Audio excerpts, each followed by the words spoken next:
Se balader pavillon 1 dans le salon de l'agriculture et tomber nez à nez avec le plus puissant fast-food du monde, c'est ce qui vous arrivera si vous décidez de vous rendre porte de Versailles à Paris entre le 26 février et le 6 mars 2022. Contrairement à ce qu'on pourrait penser, le stand McDonald's est présent depuis 20 ans maintenant dans la plus grande ferme du monde, mais la surprise en le voyant reste toujours la même pour les visiteurs.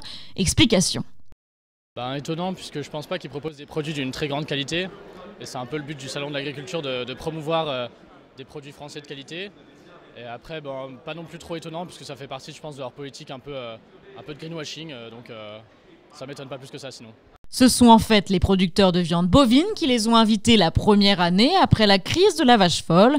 L'entreprise américaine se défend aujourd'hui en rappelant l'importance de l'agriculture française dans ce qu'elle vend, soit 75% de ses produits, dont le blé, la pomme de terre, la salade et la viande. France ou Europe, McDonald's semble prévaloir le local et défendre sa place au salon. Explication de la chargée de communication du géant américain. En France, on a la chance, on a une agriculture qui est très forte. Et plus le temps passe, plus en plus elle se développe en France avec des labels de qualité, etc.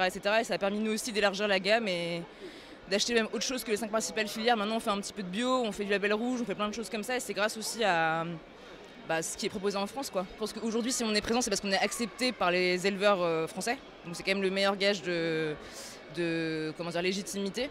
Donc au contraire, on est là justement pour pouvoir répondre à ces questions-là. Quand les gens s'interrogent, ils viennent nous voir, on leur répond et voilà, je pense qu'après il n'y a pas de questions, il n'y a pas plus de questions à se poser, quoi. McDonald's ne semble pas avoir dit son dernier mot, mais le numéro 1 de la restauration rapide devra redoubler d'efforts pour convaincre les consommateurs encore sceptiques.